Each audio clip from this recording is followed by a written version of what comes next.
Hello दोस्तों, जय हिंद, नमस्कार। एक बार फिर से आपका स्वागत है टारगेट स्क्वाड यूपीएससी में। तो हम अब ये तीसरा लेक्चर कर रहे हैं। इससे पहले हमने 2 लेक्चर भारतीय इतिहास पे हम ले चुके हैं और इस जो लेक्चर नंबर 3 है उसमें हम जहां तक हमने देखा था उससे हम आगे कंटिन्यू करने वाले हैं। तो सबसे पहले हमने बातें की थी कि इतिहास क्या है, इतिहास बनता कैसे है, इतिहास की क्या सीमाएं हैं और इतिहास के स्रोत क्या हैं, यानी इतिहास को कैसे जाना जा सकता है। तो वो हमने बताया था कि इतिहास को साक्ष्यों के माध्यम से ही इतिहास को लिखा गया है। और वो भी साक्ष्य हमने 2 प्रकार के बताए थे, साहित्यिक और पुरातात्विक। और उन्हीं साक्ष्यों के आधार पर हमने इतिहास का एक वर्गीकरण देखा था, काल विभाजन देखा था, जिसमें हमने बात की थी प्राग ऐतिहासिक काल की, आद्य ऐतिहासिक काल की और देखा था ऐतिहासिक काल, यानी प्री हिस्ट्री, प्रोटो हिस्ट्री और हिस्ट्री। उसी क्रम में हमने देख तो लिया था कि वर्गीकरण क्या होता है। ठीक है, आशा करता हूं समझ में भी आया होगा। और मैंने जो कुछ सीमाएं बताई थी, यानी ऐतिहासिक काल की क्या सीमाएं हैं, ऐतिहासिक काल को किन आधारों पर बांटा गया है, ये सब चीजें हमने देख ली थी। आज क्या करने वाले हैं वो अभी हम बताते हैं। तो सबसे पहले हम ये जानने की यहां पर कोशिश करेंगे कि जो हमने काल विभाजन देखा था, अब वो तो वर्गीकरण देख लिया। अब इसके आगे हम अपना विषय प्रारंभ करते हैं। अब मैंने बताया था कि जो प्राग ऐतिहासिक काल है, तो प्राग ऐतिहासिक काल यूपीएससी की दृष्टि से महत्वपूर्ण नहीं है, यानी यहां से जो प्रश्न आते हैं वो प्रीलिम्स में नहीं पूछे जाते। यानी हम जो प्राग ऐतिहासिक काल है वो हम यहाँ पर नहीं पढ़ेंगे। मैंने बता दिया था प्राग ऐतिहासिक काल में क्या था है, जो पूरा पाषाण युग है वो सब प्राग ऐतिहासिक काल का हिस्सा माना जाता है। हम शुरुआत करेंगे आद्य ऐतिहासिक काल से। आद्य ऐतिहासिक काल यानी प्रोटो हिस्ट्री, यानी अब हम शुरुआत कर रहे हैं आद्य ऐतिहासिक काल से।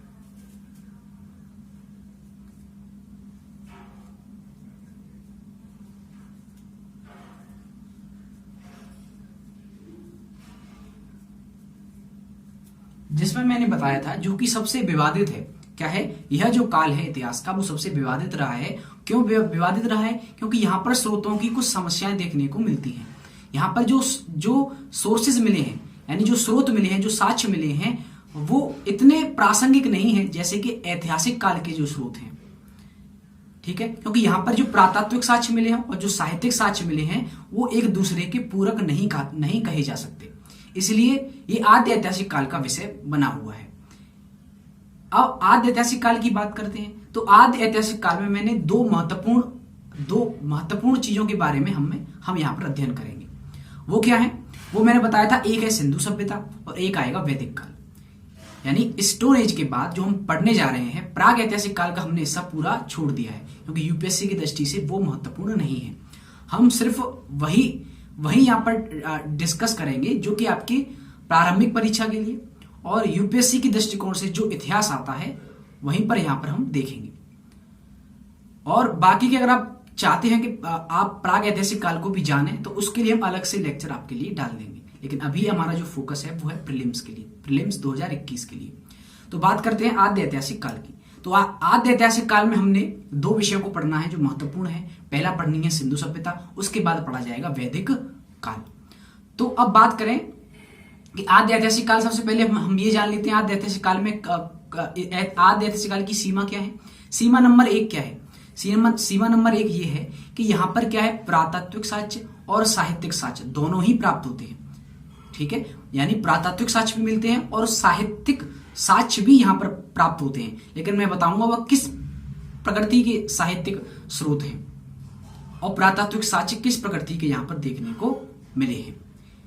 ठीक है, लेकिन वे एक दूसरे के पूरक नहीं कहे जा सकते। वे पूरक कब बनते हैं? जब हम 600 बीसी को पार कर जाते हैं। ठीक है, 600 बीसी को जब हम क्या कर जाते हैं, पार कर जाते हैं, यानी 600 बीसी के बाद का जो समय है वो हमारे ऐतिहासिक काल कहलाता है, यानी वो हिस्ट्री कहलाता है। लेकिन अभी ये क्या पढ़ रहे हैं, हम प्रोटो हिस्ट्री पढ़ रहे हैं। तो प्रोटो हिस्ट्री में दो विषय आते हैं, एक सिंधु सभ्यता, एक आता है वैदिक काल। तो सबसे पहले हम बात करेंगे सिंधु सभ्यता की।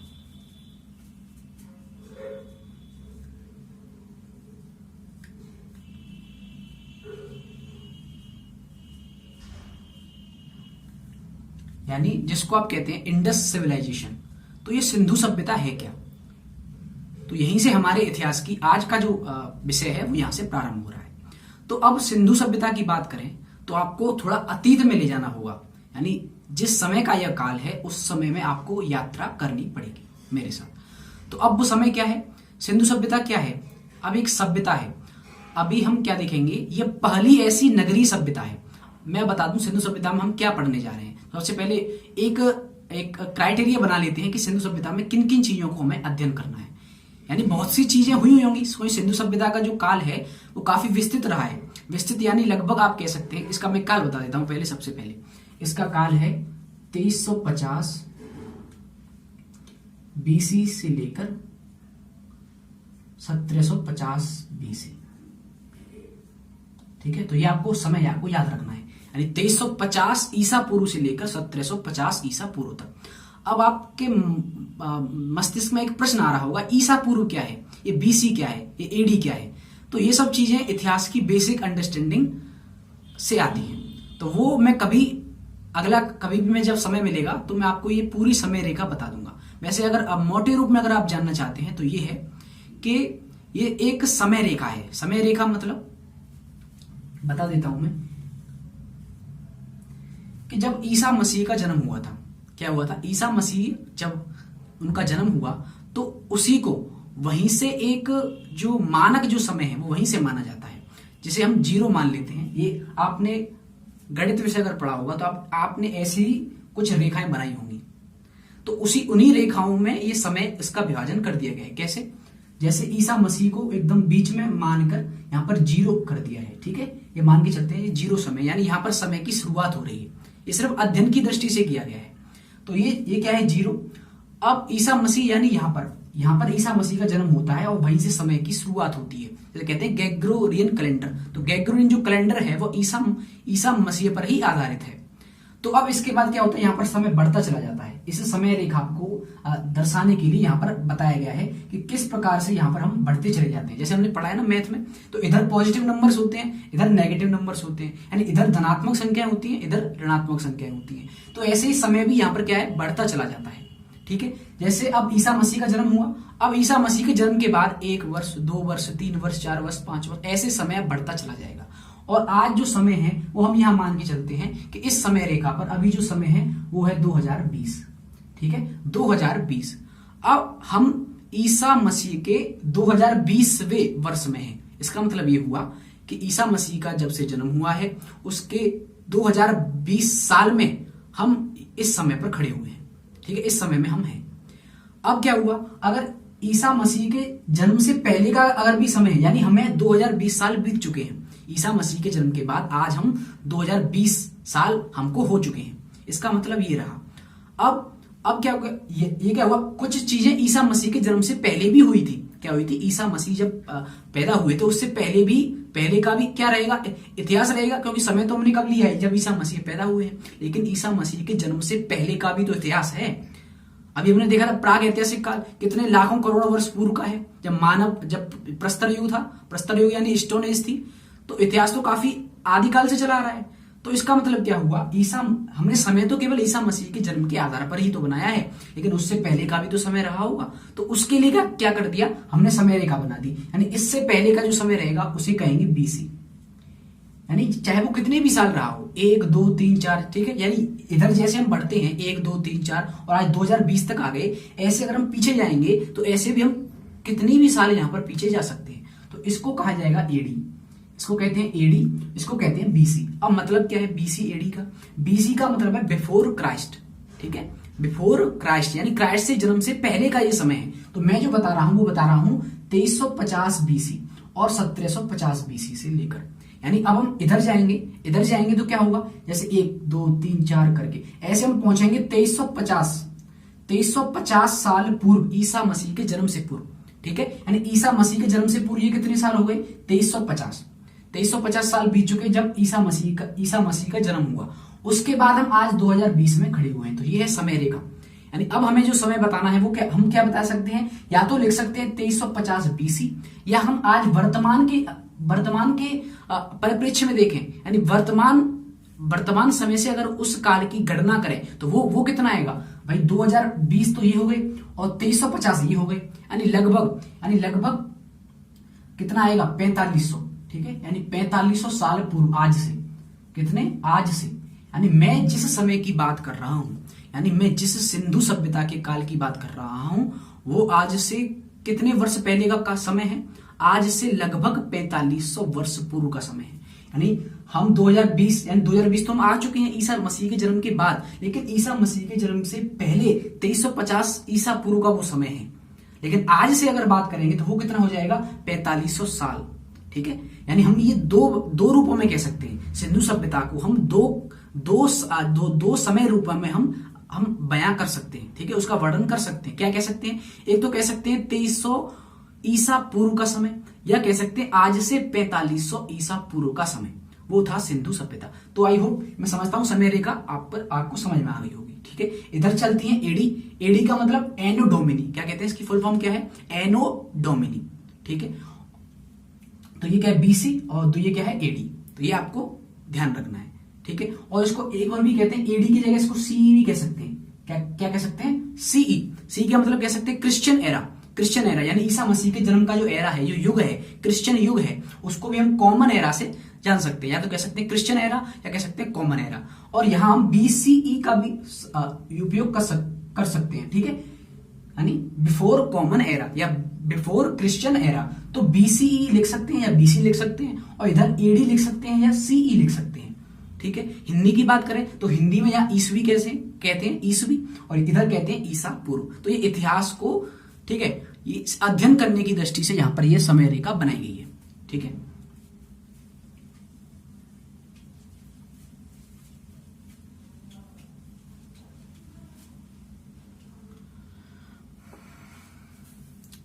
अब क्या है, आप समझते हैं सिंधु सभ्यता जो कि 2350 ईसा पूर्व का समय है, यानी ईसा मसीह के जन्म से 2350 वर्ष पहले, ठीक है, और आज से 4500 साल पहले, यानी हम जिस विषय का अध्ययन कर रहे हैं, यानी जिस इतिहास का, जिस घटना का हम अध्ययन कर रहे हैं, वो आज से 4500 साल पहले घटी थी, जो कि आद्य ऐतिहासिक काल का भाग माना जाता है। तो अब इसमें हम कुछ क्राइटेरिया बना लेते हैं कि हमने सिंधु सभ्यता में क्या किन किन चीजों का अध्ययन करना है, क्योंकि बहुत सी घटनाएं हुई होंगी, लेकिन जो महत्वपूर्ण घटना है उनका हम यहाँ पर अध्ययन करेंगे। तो सबसे पहले बात करें, ये तो समझ में आ गया, ये जो टाइम है, यानी 2350 से 1750, यानी अब टाइम इधर की तरफ चला जाएगा 2350, फिर आगे आगे आगे ऐसे करके ये टाइम चलता रहेगा। तो अब इसमें क्या है, क्या क्या पढ़ना है,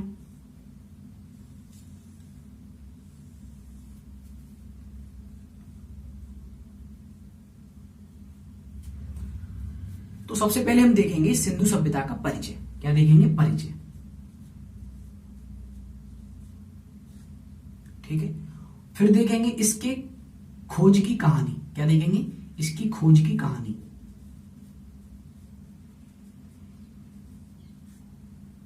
इसके बाद देखेंगे इसका नामकरण।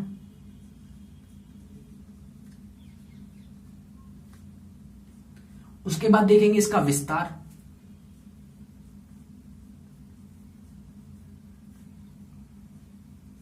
और फिर देखेंगे इसके जीवन के विभिन्न आयाम, यानी जो सिंधु सभ्यता जो विकसित हुई थी, जो कि पहली नगरीय सभ्यता थी, उस काल में लोगों का जीवन कैसा था, यानी उनके जीवन के विभिन्न आयामों को हम यहां पर जानने की कोशिश करेंगे। यानी जीवन के विभिन्न आयाम, यानी उनका जीवन क्या था, जीवन कैसा था, ठीक है। और जीवन को भी हम कई हिस्सों में बांट सकते हैं। जीवन में हम सामाजिक, उनका सामाजिक पहलू, उन लोगों के सांस्कृतिक पहलू, उन लोगों के आर्थिक पहलू, जो मैंने जो बताया सबसे पहली क्लास में बताया था कि जो इतिहास है वो मानव के 4-5 पहलुओं पर ही घूमता रहता है, जिसमें मनोवैज्ञानिक पहलू, सांस्कृतिक, आर्थिक, सामाजिक, धार्मिक पहलू, ये सब इसमें हम जीवन में यहाँ पर पढ़ेंगे। फिर सबसे अंत में पढ़ेंगे इसका पतन, ठीक है। ये सभ्यता कैसे पतन की ओर यहाँ पर चली जाती है, यानी हम सिंधु सभ्यता के बारे में इतनी चीजों को हम यहाँ पर पढ़ने वाले हैं। सबसे पहले क्या पढ़ेंगे, उसका थोड़ा सा परिचय लेंगे कि सिंधु सभ्यता जिस काल के बारे में हम बात कर रहे हैं, तो उसका परिचय कि वो क्या है और कैसे विकसित हुई, उसका परिचय। फिर देखेंगे उसकी खोज की कहानी। ये सिंधु सभ्यता जो हम आज से 4500 साल पहले की जो दुनिया है, उसकी खोज की क्या कहानी हुई, ये जो दुनिया है वो कैसे आज वर्तमान में हमारे सामने आई, इसका इतिहास कैसे खोजा गया, वो हम एक खोज की कहानी है, उसको हम पढ़ेंगे। फिर देखेंगे इसका नामकरण, इसे सिंधु सभ्यता क्यों कहा गया। पहला प्रश्न आपके दिमाग में भी आ रहा होगा कि इसे सिंधु सभ्यता ही क्यों कहते हैं, क्या इसका अन्य नाम भी है, या इसका नामकरण कैसे किया गया था। इन सब चीजों के बारे में बात करेंगे। फिर देखेंगे इसका विस्तार, यानी ये जो सभ्यता थी उसका विस्तार कहां कहां तक हुआ था आज से 4500 साल पहले। आप सोच सकते हैं आज से 4500 साल पहले आज जितनी हमारे पास भौतिक सुविधाएं हैं वो क्या उस समय रही होंगी। इन सब चीजों के बारे में आपका एक कॉन्सेप्ट बनेगा, एक अवधारणा बनेगी कि क्या ये सब चीजें कि कैसे वो दुनिया आज से 4500 साल पहले रह रही है, उसके जीवन के क्या क्या पहलू हैं, वो सब चीजें पढ़ेंगे। फिर उसके अंदर पढ़ेंगे इसका पतन किस प्रकार हुआ, उसके पतन के बारे में भी हम यहाँ पर डिस्कशन करेंगे। तो ये आप सबसे पहले ये देख सकते हैं कि सिंधु सभ्यता के बारे में क्या क्या पढ़ना है हमें। अब बात करते हैं सबसे पहले इसके परिचय की, ठीक है।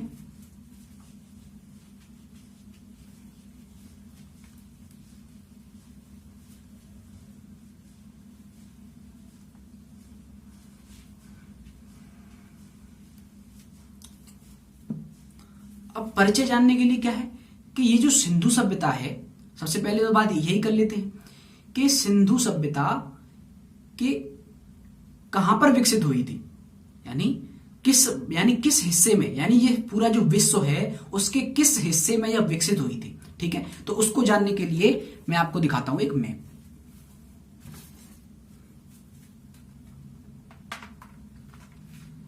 तो ये आप यहां पर देख रहे होंगे, ये है सिंधु सभ्यता। अभी बता रहा हूं कहां किस किस हिस्से में सिंधु सभ्यता है। यानी आज से 4500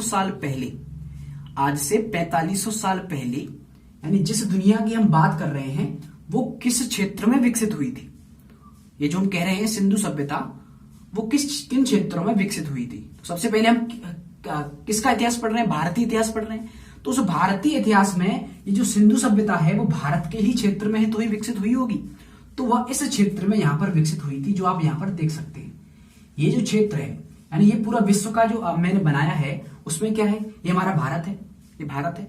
और भारत को अगर हम अब देखें तो ये क्या है, उत्तर भारत। ये क्या है, यहाँ पर क्या है, उत्तर भारत और पश्चिम भारत। यानी ये जो सिंधु सभ्यता थी वह जो भारतीय जो उपमहाद्वीप है, ठीक है। क्योंकि अभी हमने देखा भारत तो अब बना है ना, भारत जो देश है वो तो अब जो हमने जो राजनीतिक जो उसकी सीमाएं हैं वो बांधी हुई हैं। लेकिन पहले क्या था, पहले कुछ नहीं था, पहले तो सभी सीमाएं मिली हुई थी, तो इसको कहा जाता भारतीय उपमहाद्वीप। तो भारतीय उपमहाद्वीप के उत्तर पश्चिम में एक सभ्यता ने जन्म लिया था, जिसका नाम क्या है, सिंधु सभ्यता।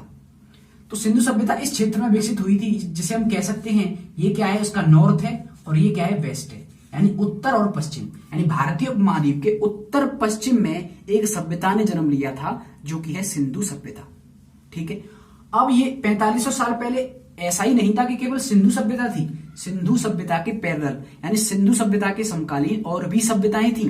जिसमें हम बात करें, यहां पर देख रहे हैं ये चीन, ठीक है। आपको पता है आज का जो वर्तमान जो चीन है, वहीं पर एक 4500 साल पहले यानी सिंधु सभ्यता के ही समकालीन कुछ ऐसी सभ्यताएं रही होंगी। जैसे ये क्या है, चीन। तो चीन में एक चीन की सभ्यता थी जो कि हुआंगो नदी के किनारे, कौन सी नदी थी, यहाँ पर हुआंगो नदी थी, उसके किनारे यह विकसित हुई थी। सिंधु जो सभ्यता है वो हमारी सिंधु नदी के किनारे विकसित हुई थी। और बात करें मेसोपोटामिया, तो जो मेसोपोटामिया है वह आप देख सकते हैं, ये क्या है, ये हमारा ये एशिया है और इस एशिया महाद्वीप के ये अफ्रीका है। तो यहाँ पर जो सऊदी अरब है, यानी यहाँ पर जो वर्तमान का जो ईरान है और जो इराक है वर्तमान का, वहां पर सिंधु सभ्यता के समकालीन एक और सभ्यता थी जिसे कहते हैं मेसोपोटामिया की सभ्यता, जो कि दजला व फरात नदी के किनारों पर विकसित हुई थी, यानी दजला व फरात नदी। तो ये भी थी। और क्या थी, मिस्र सभ्यता, जो कि हम देख सकते हैं नील नदी के किनारे, जो वर्तमान की जो नील नदी है उसके किनारे जो मेसोपोटामिया सभ्यता है वो यहां पर क्या हुई थी, विकसित हुई थी, ठीक है। तो ये आपको जानना है कि सिंधु सभ्यता का क्षेत्र क्या था। वैसे मैं आपको बताऊंगा विस्तार क्या था, तो विस्तार में और डिटेल में बात करेंगे, लेकिन मैं आपको एक ओवर मैप दे दिया है कि वो सिंधु सभ्यता के आपके मैप में यानी आपके मस्तिष्क में ये बना रहे कि वह किस क्षेत्र में फैली हुई थी। तो ये आपको याद रखना है, भारतीय उपमहाद्वीप के उत्तर पश्चिम में फैली हुई थी। इसके अलावा और भी सभ्यताएं थी, जैसे मैंने बताया मेसोपोटामिया, मिस्र की सभ्यता, चीन की सभ्यता। तो ये सब सभ्यताएं उस समय की रही थी, ठीक है।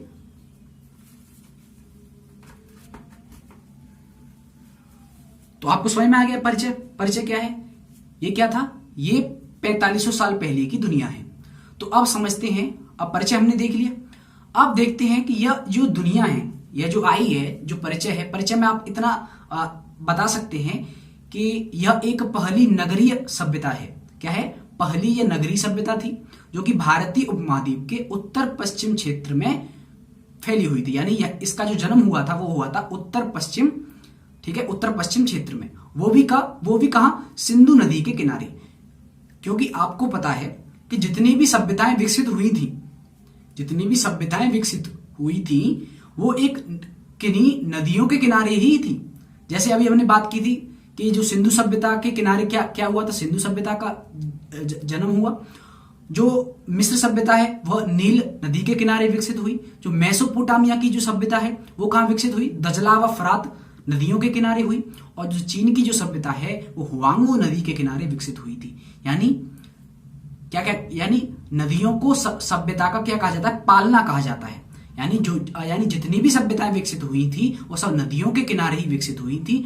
और जो नदियां थी वही उन्हीं सभ्यताओं को उनका विकास कर रही थी।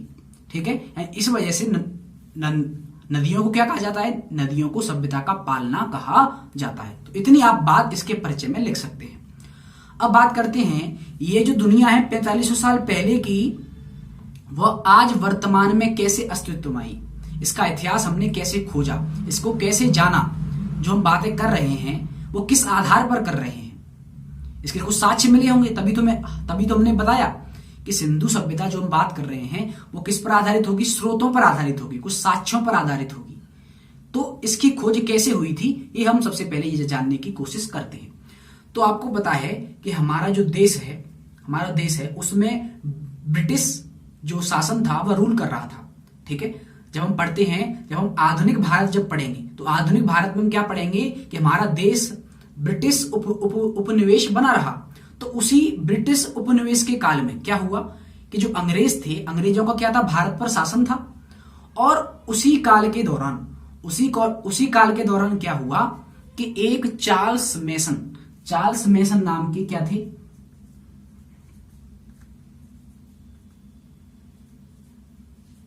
ठीक है, तो यह लिख सकते हैं चार्ल्स मेसन। तो जो मेसन थे वो एक अंग्रेज अधिकारी थे। ठीक है, मैं बात कब की कर रहा हूं, जब भारत उपनिवेश था किसका, ब्रिटेन का। यानी भारत में किसका शासन था, अंग्रेजों का शासन था। ठीक है, तो उसमें मैं बात कर रहा हूं 1826 की। कब की बात कर रहा हूं, 1826 की, 1826 एडी की बात कर रहा हूं। तो उस समय जो चार्ल्स मेसन जो अंग्रेज अधिकारी थे, अब क्या हुआ, ये जो अंग्रेज अधिकारी थे वो भारत में आए हुए थे चार्ल्स मेसन। तो चार्ल्स मेसन क्या थे, एक इंग्लैंड में आर्कियोलॉजिस्ट जो होते हैं, आर्कियोलॉजिस्ट थे, यानी आर्कियोलॉजी के क्या थे, ये विद्यार्थी थे। यानी जो पुरातत्व जो विज्ञान होता है वह इसके विद्यार्थी रह चुके थे ब्रिटेन में। ठीक है, तो अब ये कहा जाते हैं, ये जाते हैं जो पंजाब जो सूबा था उस समय अंग्रेजों के काल में, जो पंजाब सूबा था उसके राजा थे महाराजा रणजीत सिंह। कौन थे, महाराजा रणजीत सिंह।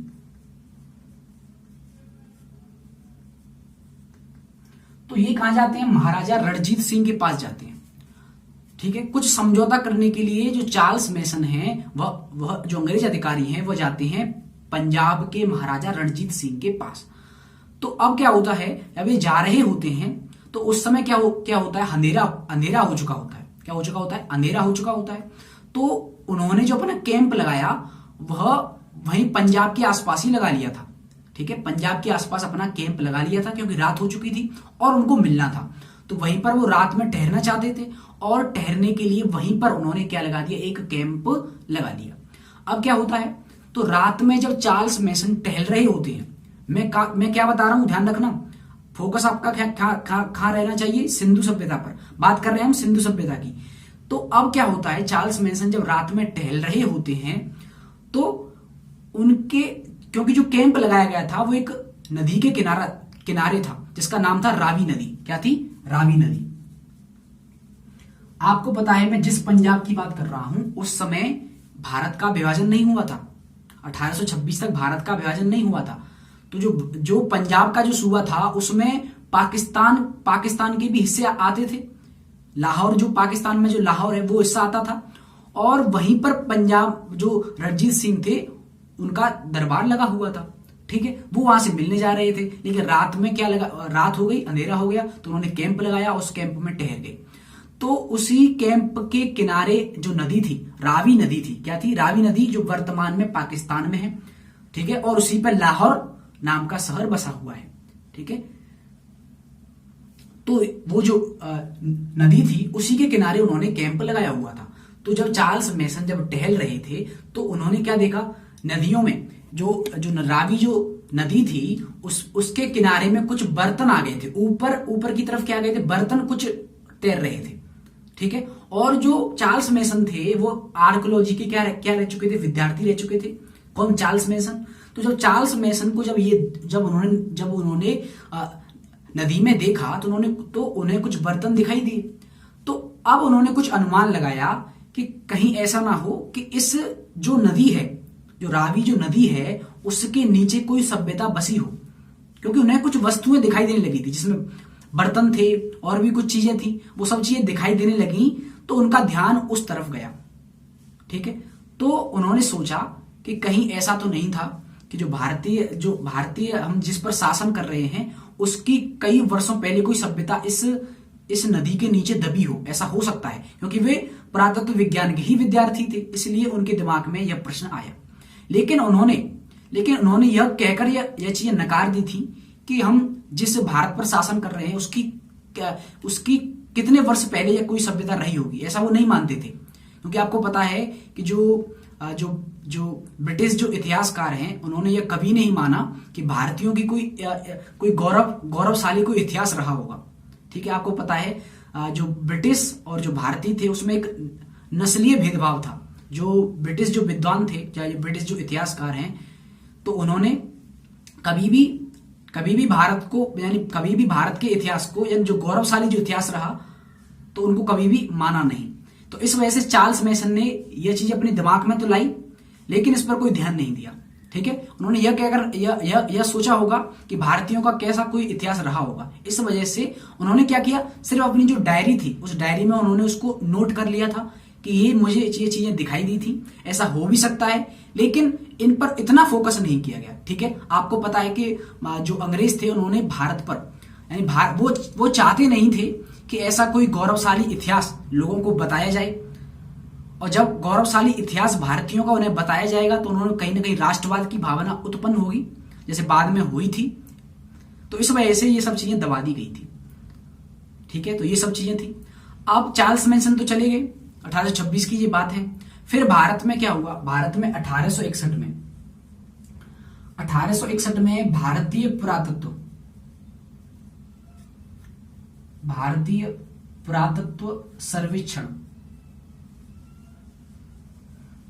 पुरातत्व सर्वेक्षण जिसे कहते हैं ASI, यानी आर्कियोलॉजिकल सर्वे ऑफ इंडिया, उसकी स्थापना हुई थी। कब, 1861 के लगभग, यानी 1861 में। तो भारतीय पुरातत्व सर्वेक्षण की जब स्थापना हुई ASI, ठीक है, आर्कियोलॉजिकल सर्वे ऑफ इंडिया, तो इसके जो पहले महानिदेशक थे, यानी जो डायरेक्टर जनरल थे, उनका नाम था अलेक्जेंडर कनिंघम। क्या था, अलेक्जेंडर कनिंघम। आप ऐसे भी याद रख सकते हैं AK, ठीक है, यानी अलेक्जेंडर कनिंघम। तो जो अलेक्जेंडर कनिंघम थे, तो ये क्या थे, भारतीय पुरातत्व सर्वेक्षण के क्या थे, पहले महानिदेशक थे अलेक्जेंडर कनिंघम। तो अलेक्जेंडर कनिंघम जब भारत में आए और इस जो सर्वेक्षण, जो पुरातत्व सर्वेक्षण है, उसके जब महानिदेशक थे, तो उन्होंने भी वही बातें पता चली जो कि चार्ल्स मेसन ने ये बातें कही थी कि यानी कोई सभ्यता हो सकती है इसके नीचे। लेकिन जो अलेक्जेंडर कनिंघम थे, तो उन्हें ये सब बातें पता थी और वो भी नहीं चाहते थे कि भारतीयों का इतिहास निकाला जाए, भारतीय जो गौरवशाली जो इतिहास है उसको बताया जाए। तो इसलिए उन्होंने भी यह बातें दबाए रखी। उनको पता सब था कि हो सकता है कि इसके नीचे क्या हो, एक गौरवशाली इतिहास भारतीयों का छिपा हो, जो कि बाद में साबित भी हुआ, बाद में प्रूफ हो गया। तो ये सब चीजें बातें और चलती रही। फिर हुआ 1902, फिर जो समय आता है वो आता है 1902 का। तो इस 1902 में क्या हुआ, भारतीय पुरातत्व विभाग की स्थापना हुई। क्या हुआ, भारतीय पुरातत्व विभाग की स्थापना हुई। ठीक है, यानी आर्कियोलॉजिकल डिपार्टमेंट की स्थापना होती है 1902 में। तो उसके जो डायरेक्टर जनरल थे उनका नाम था सर जॉन मार्शल, और जो सर जॉन मार्शल थे वो थोड़े उदारवादी थे। ठीक है, ये जो चार्ल्स मैनसन थे या जो अलेक्जेंडर थे वो उनकी तरह नहीं थे, वो थोड़े भारतीयों के प्रति क्या थे, थोड़े उदार थे। तो उन्होंने यह जानने की कोशिश की कि ये जो बात चार्ल्स मैनसन ने 1826 में कही थी, यानी सबसे पहले जो चार्ल्स मैनसन थे उन्होंने इस सभ्यता के बारे में बताया था, तो हो सकता है इसके नीचे वो सभ्यता दबी हुई हो। तो उन्होंने सबसे पहले प्रयास किया, किसने, सर जॉन मार्शल ने, और सर जॉन मार्शल के ही निर्देशन में, सर जॉन मार्शल के निर्देशन में ही क्या होता है, एक भारतीय थे दयाराम साहनी, क्या नाम था, दयाराम साहनी।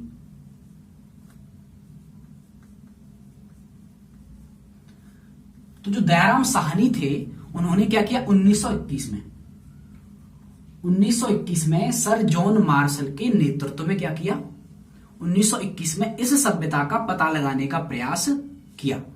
और फिर क्या, वो निरंतर खुदाई होती चली गई, यानी जहां पर रावी नदी के किनारे पर, जो कि वर्तमान में लाहौर में, यानी जिस हिस्से को खोदा गया था वो वर्तमान में पाकिस्तान में है, तो उसी रावी नदी के किनारे को सबको खोद दिया गया। ठीक है, यानी वहां पर एक सर्वे किया गया।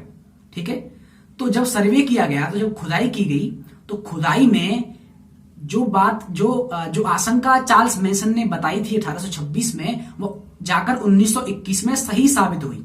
यानी जिस दुनिया की हम बात कर रहे हैं, जिसको हम पढ़ने जा रहे हैं, उसकी खुदाई की गई और वह एक पूरी एक सभ्यता निकलकर उस नीचे दबी हुई थी। आप सोच सकते हैं, जो सिंधु सभ्यता थी वह 4500 साल पहले, ठीक है, काल याद रखना है, 4500 साल पहले की दुनिया नीचे दबी हुई थी, और वो कब सामने आई, 1921 में, जब दयाराम साहनी के, यानी सर जॉन मार्शल के नेतृत्व में दयाराम साहनी, ठीक है, तब की दयाराम साहनी ने ये बातें की, यानी उनके मतलब उनकी, यानी सर जॉन मार्शल तो क्या थे, नेतृत्व करता थे, लेकिन जो दयाराम साहनी थे वो उनको क्या कर रहे थे, भारत में असिस्ट कर रहे थे।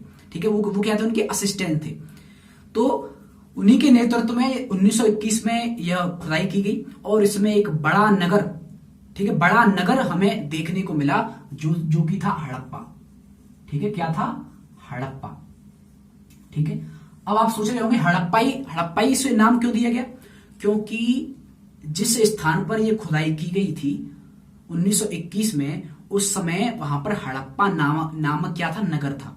ठीक है, यानी जिस जगह खुदाई की गई थी उस स्थान का नाम भी क्या था, उस समय हड़प्पा था। क्या था, हड़प्पा था। और जिस जगह यह सभ्यता मिली, यानी उस स्थान का नाम क्या था, हड़प्पा। इसलिए ये जो पूरी सभ्यता जो हमें जो देखने को मिल रही थी, उसी का नाम हमने क्या रख दिया, हड़प्पा रख दिया। यानी सबसे पहला जो नगर मिला वो हड़प्पा नामक स्थान पर ही मिला, और उसी की वजह से यानी जो भी हमें साक्ष्य मिले, हमें क्या मिले होंगे, साक्ष्य मिले होंगे। साक्ष्य में मैंने बताया 2 तरह के साक्ष्य थे, पुरातात्विक और कौन से, पुरातात्विक और साहित्यिक। तो पुरातात्विक साक्ष्य में हमें देखने को मिला कि बड़े बड़े भवन देखने को मिले। क्या मिले, जैसे ही हमने खुदाई पूरी की तो क्या देखने को मिले, एक बड़ा ही विस्तृत नगरीय, ठीक है, जो नगरीय आज का जो नगर होते हैं, जो सभ्यता होती है, ऐसे नगर हमें देखने को मिले, जिसमें जो पहला जो नगर था वो क्या था, हमारा हड़प्पा। ठीक है, उसको नाम दे दिया हमने हड़प्पा, क्योंकि जिस जगह खुदाई की गई थी उसका नाम भी क्या था, हड़प्पा था, और इसलिए सभ्यता को क्या कहा गया, हड़प्पा कहा गया। ठीक है, और ये खुदाई अब तक जारी है। ठीक है, अब तक जारी है, और इसके लगभग आज वर्तमान में 1028, ठीक है, लगभग 1028 जो स्थल हैं वो हमें देखने को यहां पर मिल चुके हैं।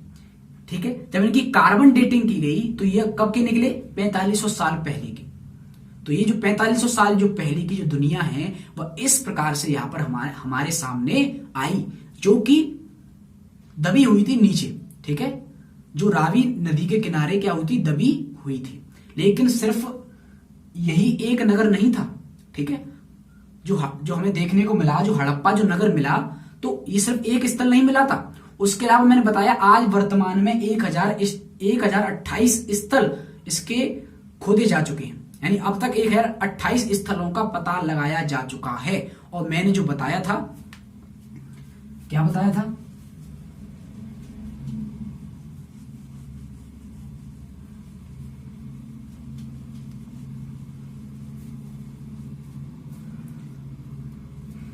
कि जो भारतीय जो उपमहाद्वीप था,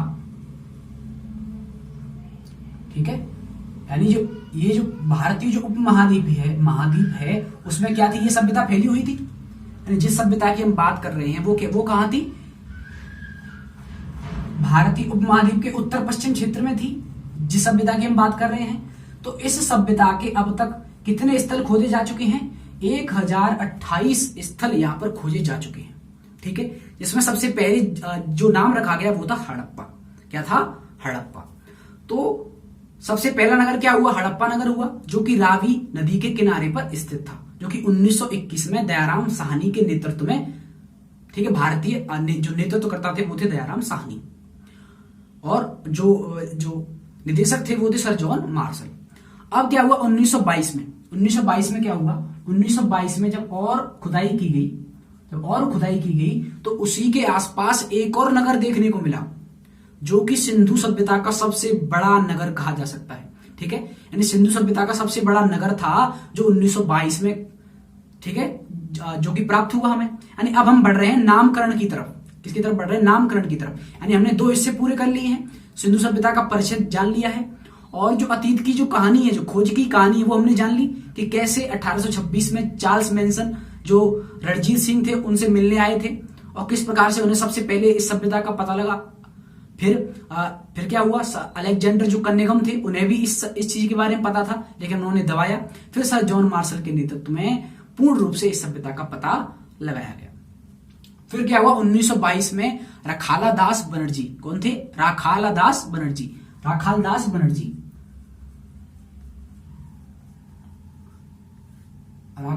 बनर्जी, ठीक है, शॉर्ट में लिख सकते हैं आरडी, ठीक है, आरडी। तो राखाल दास बनर्जी ने 1922 में एक और नगर खोज लिया था, जो कि सिंधु सभ्यता का अब तक का सबसे बड़ा नगर है, ठीक है। पूरी सिंधु सभ्यता का सबसे बड़ा नगर कौन सा है, मोहनजोदड़ो। तो वो जिस स्थान का नाम था उसका नाम था मोहनजोदड़ो, तो उसी को नाम दे दिया मोहनजोदड़ो। यानी जो भी नगर जिस जगह से मिलते जा रहे थे उन्हीं के नाम पर उनका नामकरण किया गया था। यानी अब उसका नामकरण कर दिया मोहनजोदड़ो। यानी जो दूसरा शहर था उसका नाम क्या था, मोहनजोदड़ो, ठीक है। यानी पहला नगर हमें देखने को मिला हड़प्पा, और दूसरा जो देखने को मिला वो था मोहनजोदड़ो, जो कि 1922 में खोजा गया, ठीक है। उस 1922 में उसकी खुदाई हुई राखाल दास बनर्जी के नेतृत्व में।